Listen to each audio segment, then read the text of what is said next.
Olá, tudo bem? Professor Leanderson, mais uma vez aqui com vocês, para a gente dar sequência às nossas videoaulas. Hoje nós vamos continuar nossas videoaulas falando sobre o capítulo 2, Aspectos Humanos do Continente Asiático. Nas aulas anteriores, nós reforçamos, através de atividade, o capítulo 1, que fala dos aspectos físicos do continente. Então vamos lá, vamos iniciar. Bem, como vocês sabem, é necessário ter em mãos o recurso, o livro didático de vocês, o material de apoio. Então, eu espero que agora vocês, com o material em mãos, acompanhem, certo, a nossa aula. Eu tirei do livro de vocês esse fragmento de leitura, onde, certo, vai trazer informações sobre as características da população do continente. A população asiática é de aproximadamente 4,5 bilhões, correspondendo a mais de 60% da população mundial. O continente apresenta dois países mais populosos do mundo, a China e a Índia. Vamos lá. 4,5 bilhões, certo, de população em números absolutos diz respeito a aproximadamente 60% a 70% da população mundial, onde nós temos um pouco mais de 7 bilhões atualmente. O continente asiático é conhecido como o formigueiro humano devido à grande quantidade de população absoluta residente na região. Na Ásia, nós temos dois dos principais países em termos de população absoluta, que é a China e a Índia. Os dois países têm mais de 1 bilhão de habitantes. Ok? Passando. O processo de colonização da Ásia por parte das metrópoles europeias foi iniciado no final do século XIX.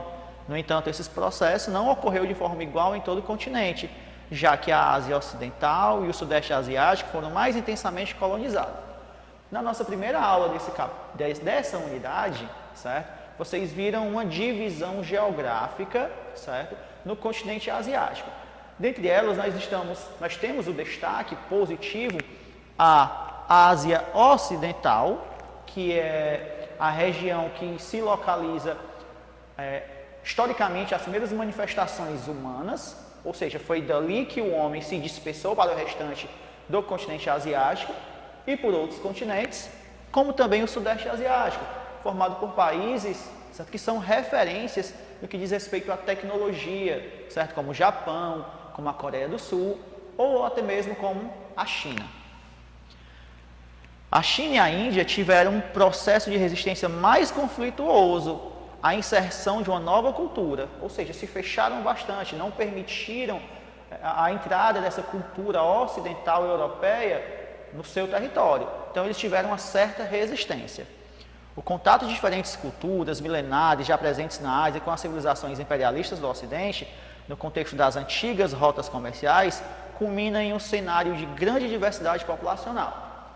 Nós temos 4,5 bilhões de habitantes e nós temos várias realidades, várias sociedades distintas, várias culturas, certo, a serem percebidas. Então, este é o contexto humano que a gente pode facilitar o entendimento sobre o continente asiático. Assim, as características da população de um país ou de uma região abrangem culturas, tradições, contato entre diferentes civilizações e fatores naturais. Bem como, certo, outros continentes, América, Europa, também tiveram processos históricos de ocupação diferenciados e o que resultou em uma sociedade diferenciada em relação às demais. Vamos passar adiante. Vamos falar sobre a estrutura da população IDH.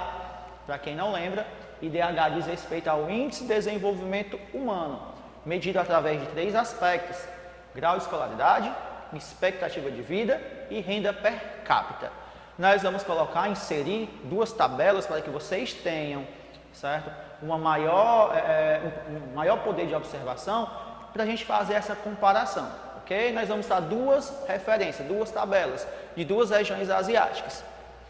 E sobre a estrutura da população, como anda, né, a distribuição, certo, por etária, certo, até mesmo de geolocalização, ok? Devido ao espaço asiático ser muito diversificado, seja por conta de aspectos naturais ou socioeconômicos, a população também apresenta características distintas. A princípio, nós vamos destacar a Ásia Ocidental, certo? Que é composta de 16 países e é considerada uma das primeiras regiões a serem ocupadas pelos seres humanos, depois que migraram do continente africano. Surgiram nessa região religiões monoteístas como o judaísmo, o cristianismo e o catolicismo. Vamos lá. Os adeptos do islamismo são chamados de muçulmanos, seguem o Alcorão, acreditam em Alá e nos ensinamentos do profeta Maomé. Meca é a cidade sagrada, pois foi onde nasceu e está enterrado o profeta Maomé. É uma tradição para os praticantes dessa religião viajar ao menos uma vez na vida até essa cidade. Bem, para a gente falar um pouco do islamismo, é necessário a gente compreender que existem 5 pilares básicos. Como o texto relata, é tradição e considerado um dos pilares uma volta, certo? Uma viagem, certo? Como é que a gente pode dizer? Uma visita, certo? Até a cidade sagrada, Meca, beleza? Então, de acordo com suas condições financeiras, se você é praticante do islamismo, é necessário que você visite a cidade sagrada pelo menos uma vez no ano. Se você não tiver condições financeiras, pelo menos uma vez na vida, certo? E esse momento dessa visita, certo, se torna mais eficaz, né, mais importante durante o Ramadã. Então, eu tenho a peregrinação, a cidade sagrada que é Meca,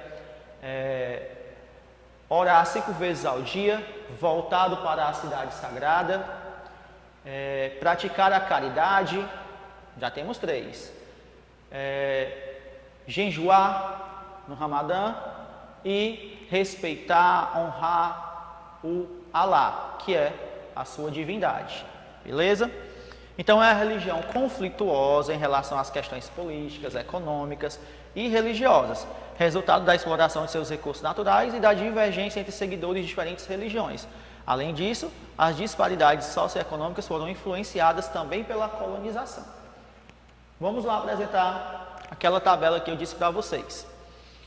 Os principais indicadores demográficos da Ásia Ocidental. Nós temos como referência positiva Israel, apresentando um IDH de 0,903. A taxa de mortalidade para 1.000 habitantes gira em torno de 21 mortes. A taxa de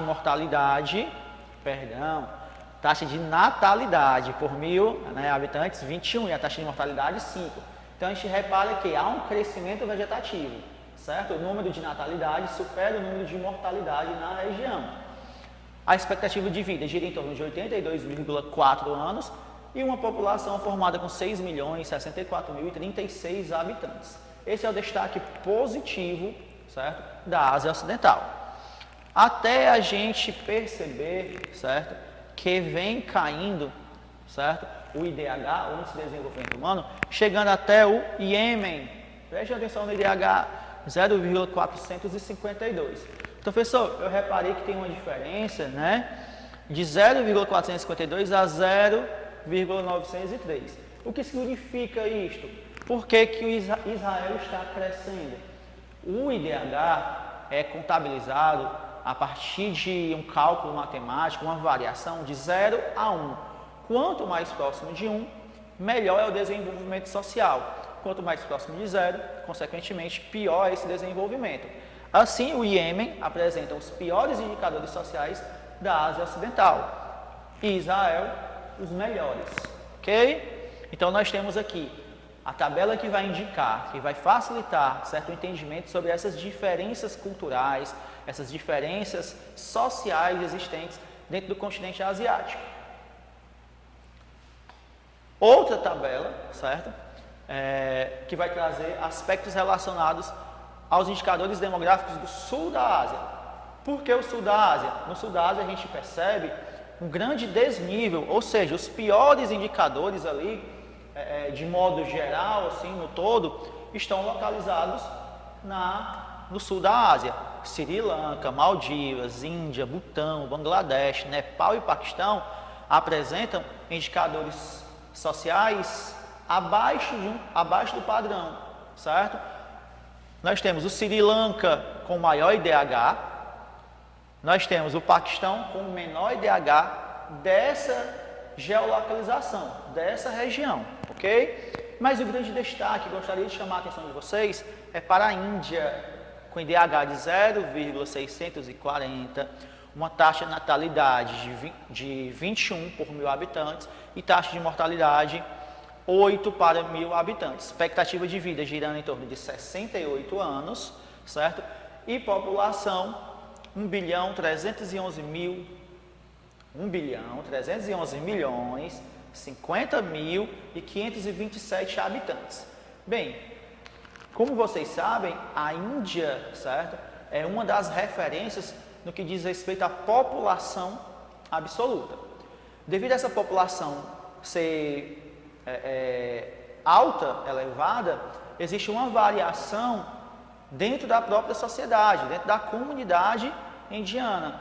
Mas há um predomínio de uma religião, que é o hinduísmo, ok? Aqui na imagem a gente pode perceber o quê? Um esquema que vai mostrar como está dividida essa religião, essa população dentro do território indiano. A Índia é o segundo país mais populoso do mundo, certo? Devido à sua alta taxa de natalidade e, importante destacar, estudiosos vêm fazendo pesquisas, né? E eles chegaram à conclusão que em pouco tempo a Índia pode ultrapassar a China em números totais de habitantes. A China adota já uma política antinatalista desde a década de 80. Acredito até que vocês já conheçam, que é a política do filho único, onde só pode ter um filho por casal residentes nas cidades, em áreas urbanizadas. Se for casal residente em áreas rurais, pode ter 2 filhos. Então, devido a essa, vamos dizer, segurar esse impulso da natalidade chinesa, e a Índia não fazer a mesma coisa, então sugere-se que daqui a algum tempo a Índia possa ultrapassar em números totais a China, ok? Mais de 80% da sua população é hinduísta e cerca de 14% segue o islamismo, certo? Essa diversidade religiosa, além da linguística, contribui para o aumento de tensões e conflitos no país. Então, a religião é um fato muito importante para a gente entender, certo, como anda as questões sociais, né, as questões civis. Vamos entender um pouco sobre o hinduísmo. Nós podemos perceber aqui a estrutura de um corpo. E este corpo, certo, ele é a referência de um dos deuses principais do hinduísmo. Assim, a sociedade ela é dividida em castas, que a gente pode fazer uma associação à divisão existente na nossa sociedade. A gente divide aqui em classes sociais. Na religião hindu, essa divisão é em castas. Vamos lá entender. Existe lá no chão, certo? Preste atenção, essa linha no chão, os considerados párias, que são os marginalizados da sociedade, ou sem castas, também conhecido por muitos por intocáveis, certo? Impuros, beleza? Esses vivem à margem da sociedade. Nós temos lá no pé os sudras, considerados servos, ok? Nós temos na perna os vaisyas, que são os comerciantes, camponeses e artesãos. Os kshatriyas, que são os guerreiros com poder político, nos braços. E os brahmas, que são sacerdotes, que se chamam brahmas, né? Representam a classe mais elevada da sociedade e se consideravam nascidos da cabeça do deus Brahma. Prestem atenção. Esse aspecto de divisão em castas não permite uma ascensão.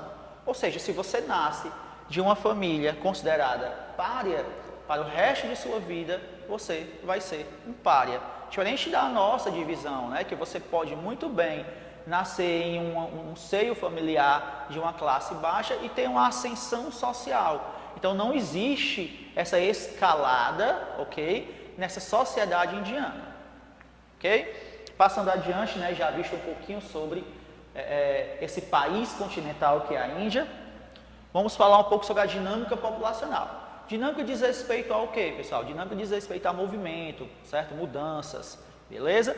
Sobre a dinâmica populacional, neste mapa, eu até convido para fazer uma leitura, certo? No livro de vocês. O que a gente pode perceber? Que o continente asiático, a população em si não está distribuída de forma perfeita. Sendo assim, o continente asiático é um continente muito populoso, só que com falhas na questão povoamento. Reparem no norte, nessa região aqui, ó, mais acima, nós temos um vazio demográfico, certo? E onde é que tem as principais concentrações populacionais? Mais ao sul, principalmente na China, na Índia, no Japão, certo? E aqui na parte ocidental do continente. Então, há uma distribuição irregular da população no continente asiático. Então, termino aqui este momento. Agora eu convido vocês para reforçar com a atividade, certo? Feita em casa. A gente corrige na próxima aula. Um forte abraço a todos e até mais.